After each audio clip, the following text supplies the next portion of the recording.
हा लंके साहेब, राधाकृष्ण विखे पाटलांनी आपल्याला टीका केली की पारनेरच्या आमदाराला परत आमदार व्हायचं नाही, त्याबद्दल तुमचं काय मत आहे? जसं की त्यांनी सांगितलं की यांना आमदार व्हायचं का नाही, तुम्ही रात्याचे पारनेरची जनता ठरवी ना मला आमदार करायचं का नाही. मी तर सांगितलं त्यांना तुमच्या चिरंजीवाला लाडके त्याला खासदार करायचं का नाही ते आम्ही ठरवणार. एक नंबर. हा जे काय असेल ना डोक्यात हवा, सत्तेची पैशाची, जनता बदलली ना सगळं काय बदलतं. राज्याचा सुद्धा रंग झालेला आहे, राज्याला रंग झालेला आहे. त्यामुळे गर्वाचं घर सुद्धा खाली राहतं.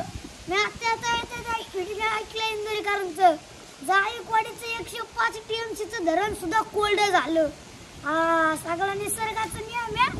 त्यामुळे दिला धडा, सत्तेचा वापर सत्कार्यासाठी करा. लंके साहेब तुम आगे बढ़ो, हम तुम्हारे साथ हैं. तो दिन ऐसा मिळायचा नाही.